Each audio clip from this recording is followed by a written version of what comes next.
संपादक को माड़ भिडियो भाइराल बालेश्वर जिला खैरा सेवा समवाय समिति संपादक तांकर अन्यतम सहयोगी को जड़े युवक माड़ मारी स्थानीय थाना रे अभियोग होईछि।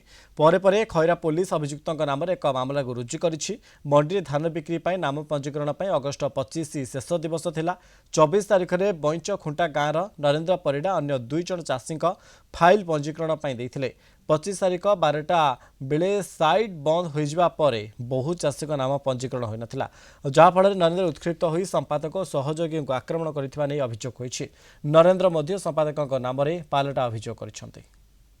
ऑफिस आसिक मत बाहर डाकिले बाहर मत से गेट पाखर मत पचारे कहीं तुम है ना मुझे व्यस्त हवा दरकार नहीं। 75 76टा अच्छी बर्तमान 76टा अच्छी आम सब सुसाइट रही ओडिशा सारा सब सुसाइट अच्छी। मुझे कही समय नरेंद्र पड़ा मत गोटे चापड़ मारे मुझे माने छानियार मुझे कौन कर मो रूम को जाए भर पटू कबाट देखिए मुझे को डाकी आम एरिया अफिसर को जनइली ब्रांच मैनेजर को जनइली आम बालेश्वर भद्र केन्द्र समवाय समितिर सभापति की जनइली जनइला से कहले तुम थाना एफआईआर दियो।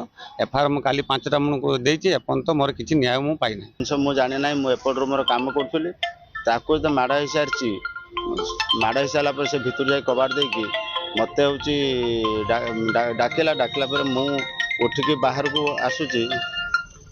को आसूची से समय मत 2टा कन मिलिया माइला से नरेंद्र परिडा तांकर जो ऑनलाइन करने सी नुहे भाई मैंने देते ऑनलाइन करने लास्ट मोमेंट देखा जोटा कि हो पारा ना आम सीरियल कर जाऊँ समय पड़ानी साइट बंद हो गला। सरकार साइट बंद करदे। सरकार जितेबाला 25 तारिख रे राति 12टारे ऑनलाइन बंद करने डिक्लेरेशन कले एवं राति 12टारे ऑनलाइन बंद है तापर 26 तारिख दिन लोक मैंने आसिक जो भाई भाव में गंडगोल कर स्टाफ मान को मोर सेक्रेटरी एवं पियोन एवं अन्य स्टाफ मान को कंप्यूटर मैन से मारधर कर गोटे निंदनीय कथा।